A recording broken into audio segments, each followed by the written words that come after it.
Le 7 octobre 2023, les Israéliens vivant à la frontière avec Gaza se sont réveillés dans un cauchemar. On Saturday, Hamas launched an unprecedented attack, sending more than 1,000 fighters into Israel. Men, women, and children were ruthlessly and mercilessly killed. 260 bodies were removed from the desert. For the slaughter us there. It was the largest mass murder of Jews in a single day since the time of the Holocaust. The brutality of Hamas brings to mind the worst rampages of ISIS.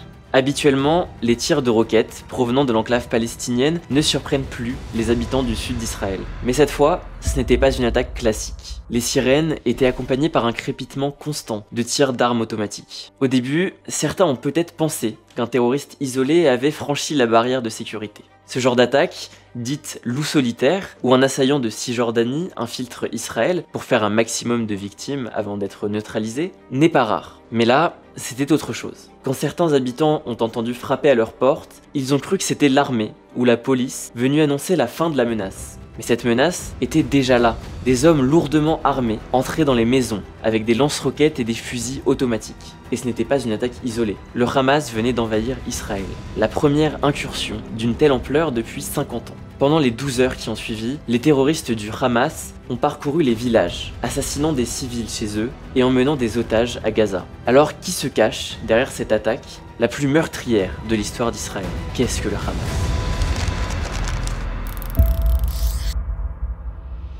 Pour comprendre comment l'attaque d'octobre 2023 a pu se produire, il faut revenir dans les années 1960. En 1967, Israël remporte la guerre des 6 jours et prend le contrôle de la Cisjordanie et de Gaza, auparavant sous tutelle de la Jordanie et de l'Égypte. Cela signifiait également qu'Israël devenait responsable de plus d'1 million de Palestiniens vivant dans ces territoires. L'organisation qui prétendait représenter ces Palestiniens avait un objectif très clair, la libération de la Palestine. Elle s'appelait l'OLP, l'Organisation de Libération de Palestine. Chaque faction au sein de l'OLP avait ses propres idées sur la manière d'atteindre cet objectif.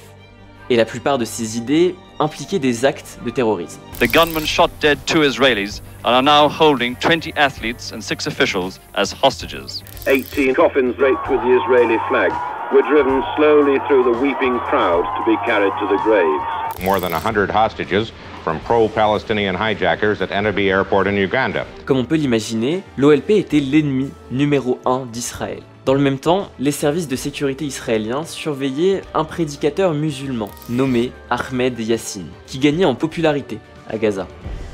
Yassin était membre des Frères musulmans, un mouvement qu'Israël espérait pouvoir utiliser comme contrepoids à l'influence de l'OLP, perçue comme violente et radicale. Cependant, dans les années 1960, les membres les plus extrémistes des Frères musulmans avaient quitté Gaza, laissant derrière eux une aile beaucoup plus modérée, concentrée principalement sur la renaissance spirituelle. Yassin semblait partager cette vision.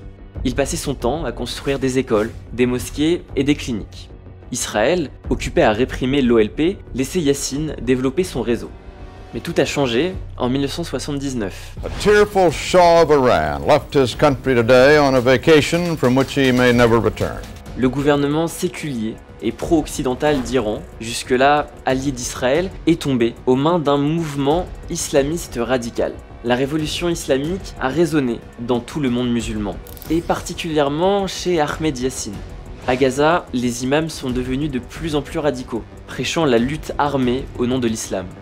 D'abord, Yassin et ses partisans ont dirigé cette lutte armée contre leurs rivaux laïcs de l'OLP.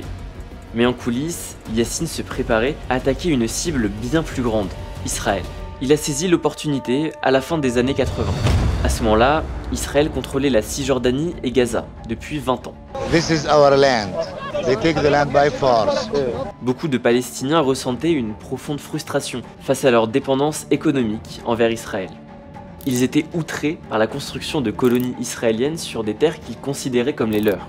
Pendant que l'OLP continuait sa campagne de terreur, l'armée israélienne intensifiait sa répression. La tension était à son comble. Il n'en fallait pas beaucoup pour que tout explose. Et c'est dans ce contexte qu'a éclaté la première intifada. Another outbreak of violence in the Israeli-occupied West Bank and the Gaza Strip. Au milieu du chaos et de la violence, Yassin et ses partisans ont vu une opportunité. ils ont dévoilé leur nouveau groupe, le mouvement de résistance islamique, mieux connu sous son acronyme arabe Hamas. Ils ont exposé leur objectif dans une charte en 36 points. L'article 8 déclare « Allah est sa cible, le prophète est son modèle, le Coran, sa constitution, le djihad est son chemin, et mourir pour Allah est son souhait le plus élevé. » L'article 13 précise qu'il n'y a pas de solution pour la question palestinienne en dehors du djihad.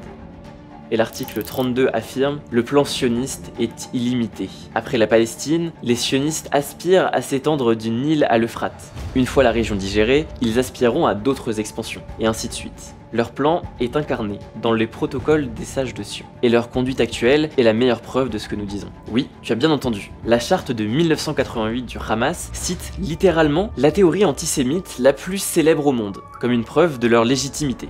Malheureusement, le Hamas ne se contente pas uniquement des mots. Leur premier acte, en tant qu'organisation terroriste, a été l'enlèvement et le meurtre de 2 soldats israéliens en 1989. Ils ont mutilé leur corps. התגלה מקום קבורתו של אביס אספורטס. ככל הנראה הוא נרצח במכונית שאספה אותו. Israël a réagi avec fureur, condamnant Ahmed Yassine à la prison à vie. Mais c'était trop tard. Le Hamas était déjà lâché dans le monde. Les attaques ont continué et elles ne visaient pas que des soldats. Le Hamas a terrorisé la population en attaquant directement des civils. Puis Israël a fait une énorme erreur stratégique. Désespérée de se débarrasser du Hamas, l'armée israélienne a expulsé tous les membres connus vers le sud du Liban. Là-bas, ils ont rencontré le Hezbollah, un autre groupe terroriste dédié à la destruction d'Israël. Créé et entraîné par les Iraniens, le Hezbollah a enseigné au Hamas tout ce qu'ils avaient appris des gardiens de la révolution iranienne. Les codes de l'espionnage, comment utiliser des lance-roquettes et surtout, comment fabriquer une bombe. C'est cette dernière compétence qui entra Israël pendant des décennies. Un an après que les membres du Hamas soient revenus en Israël, sous la pression internationale, l'un de leurs combattants, surnommé l'ingénieur, a utilisé son entraînement pour concevoir le tout premier attentat suicide en Israël. Dans les années 90, les cibles préférées du Hamas étaient les bus et les arrêts de bus, où les civils et les soldats se mêlaient. Progressivement, ils ont élargi leurs cibles. Des centres commerciaux, des cafés et même des marchés, toujours dans le but de semer la terreur et de tuer des civils. Quand Israël et l'OLP ont signé les accords d'Oslo en 1993, le Hamas et d'autres groupes terroristes ont répondu par une vague d'attentats. Entre 1994 et 1999, le Hamas et le djihad islamique ont mené 25 attaques terroristes. Le processus de paix échoué a conduit à une période sombre, la deuxième intifada. A suicide bomber killed at least 15 people late today in Israel. Rescue workers said at least 60 people were hurt.